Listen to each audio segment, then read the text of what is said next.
शिवाय नमस्तुभ्यम दोस्तों, स्वागत है आपका हमारे इस यूट्यूब चैनल में। आज मैं आपके लिए पूज्य गुरु जी की कथा से सुनकर 7 बेलपत्र और 1 लोटा जल का बहुत प्यारा सा उपाय आपको बताने जा रही हूँ। इससे पहले अगर आपने अभी तक चैनल को सब्सक्राइब नहीं किया है तो मेरी विनम्र विनती है, चैनल को सब्सक्राइब जरूर कर दें ताकि मेरी हर वीडियो आपके पास सबसे पहले पहुँचे। तो बढ़ते हैं उपाय की ओर। उपाय को कैसे और कब करना है। यदि आपके जीवन में बहुत सारी समस्याएं चल रही हैं, चाहे वह धन से संबंधित हो, स्वास्थ्य से संबंधित हो या और कोई भी समस्या हो, या आप समस्या से पूरी तरीके से घिरे हुए हैं, तो आपको परम पूज्य गुरु जी द्वारा बताया हुआ 7 बेलपत्र और 1 लोटा जल वाला उपाय जरूर करना चाहिए। यह उपाय आप किसी भी दिन कर सकते हैं, परंतु अगर आप सोमवार के दिन यह उपाय करें तो ज़्यादा अच्छा होगा। और यह उपाय आप उन लोगों तक शेयर ज़रूर करें जो समस्याओं से घिरे हुए हैं, ताकि वह भी यह उपाय करके अपने जीवन की समस्याओं से छुटकारा पा सकें। आइए बढ़ते हैं उपाय की ओर। 7 बेलपत्र आपको ले लेनी है, ठीक है। अब यह 7 बेलपत्र को लेकर आपको जाना है अपने रसोई घर में। हाँ जी, यह उपाय आपका रसोई घर से प्रारंभ हो जाएगा। यही उपाय आपको रसोई घर से करना है। रसोई घर में आपको उस स्थान पर जाना है जहाँ पर आप पीने का पानी रखते हो।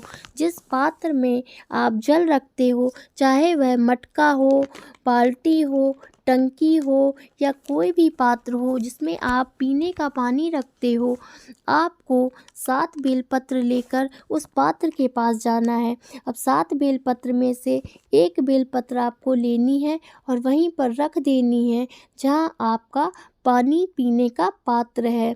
अपने पानी पीने के पात्र के पास आपको रख देनी है और अब आपको उसी पात्र में से 1 लोटा जल ले लेना है, ठीक है।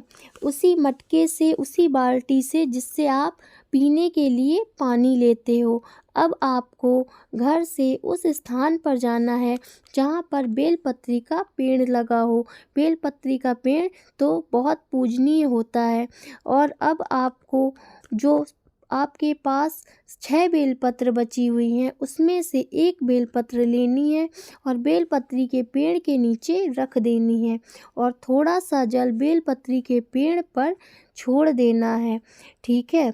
अब आपको बची हुई 5 बेलपत्र को लेकर शिव मंदिर के अंदर पहुंच जाना है। सबसे पहले आपको बाबा को प्रणाम करना है। फिर जो 5 बेलपत्र आपके पास बची हुई हैं उसमें से 1 बेलपत्र को लेकर आपको नंदी बाबा का जो उठा हुआ पैर होता है उस पर रख देना है। अब यहाँ पर आपको जल नहीं छोड़ना है, ठीक है। इस बात का ध्यान रखें कि नंदी बाबा के पैर पर जब आप बेलपत्र रखेंगे तो वहाँ पर आपको जल नहीं छोड़ना है। अब आपके पास 4 बेलपत्र बची हैं। जो 4 बेलपत्र में से 1 बेलपत्र आपको लेनी है और माता अशोक सुंदरी के स्थान पर चढ़ा देनी है और थोड़ा सा जल यहाँ पर भी आपको छोड़ देना है, ठीक है। अब आपके पास बची हैं 3 बेलपत्र। इन 3 बेलपत्र में से 1 बेलपत्र आपको फिर से लेनी है और आपको अब यह बेलपत्र माता पार्वती के हस्त कमल पर चढ़ा देनी है, ठीक है। समझ में आ रहा है आपको। और जल भी आपको छोड़ देना है।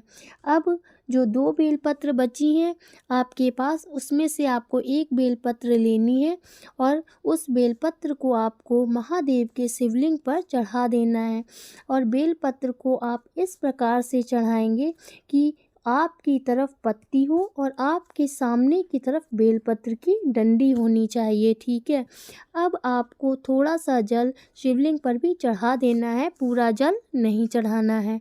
अब जो आपके पास 1 बेलपत्र बची हुई है उसको आपको बाबा के ऊपर, जो जलाधारी है जिससे धीरे धीरे से जल बाबा के ऊपर टपकता है, उस जलाधारी पर सिर्फ स्पर्श करा देना है और जलाधारी में थोड़ा जो मतलब आपका बचा हुआ जल था वो आप डाल देना है।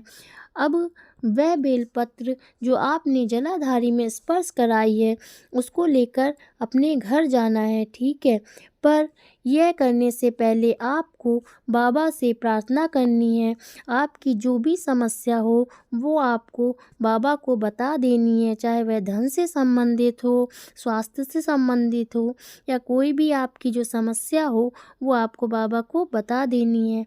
यह उपाय आपको ज़रूर करना चाहिए ताकि आपके जीवन की समस्याएं दूर हो सकें। एक बार मैं आपको फिर से बताना चाहती हूँ कि आपको कहाँ-कहाँ पर किस-किस स्थान पर बेलपत्री चढ़ानी है। सबसे पहले आपको 7 बेलपत्र जो ली हैं उनमें से एक बेलपत्र अपने पानी पीने वाले पात्र के पास रख देनी है रसोई घर में। फिर आपको एक बेलपत्री के पेड़ के नीचे चढ़ा देनी है। फिर उसके बाद आपको मंदिर में नंदी बाबा के पैर पर बेलपत्र चढ़ानी है। फिर उसके बाद आपको जो आपकी बची हुई चौथी बेलपत्र है उसको आपको अशोक सुंदरी माता के स्थान पर चढ़ाना है। फिर आपको माता पार्वती के स्थान पर चढ़ा देनी है बेलपत्र। फिर भोले बाबा पर चढ़ा देनी है। फिर आपको जलाधारी में स्पर्श करवा देनी है। 7वीं बेलपत्र आपको अपने साथ घर लेकर आनी है और 5 स्थानों में आपको जल छोड़ना है, 2 स्थानों में जल नहीं छोड़ना है। जहाँ आपका पीने के पानी का पात्र था वहाँ आपको जल नहीं छोड़ना है और जो नंदी बाबा का उठा हुआ पैर था वहाँ पर आपको जल नहीं छोड़ना है। बाकी के बचे हुए 5 स्थानों पर आपको जल छोड़ना है। तो आपको अब बात पूरी तरीके से समझ में आ गई होगी। तो यहाँ पर आपका यह उपाय अब पूर्ण हो गया है। तो अब आप बाबा से प्रार्थना कर कर अपने घर के लिए जा सकते हैं। ठीक है, जो यह उपाय करेगा उसको मेरे बाबा मात्र 1 महीने में उसके सारे दुख और तकलीफ़ हर लेंगे, ऐसा गुरुजी ने अपनी कथा में स्पष्ट शब्दों में कहा हुआ है। तो यह उपाय आपको एक बार ज़रूर करना चाहिए और अगर वीडियो आपको अच्छी लगी हो तो वीडियो को लाइक और चैनल को सब्सक्राइब ज़रूर करें और कमेंट पे हर हर महादेव ज़रूर लिखें। मेरे बाबा की कृपा आप सब पर बनी रहे। श्री शिवाय नमस्तुभ्यं।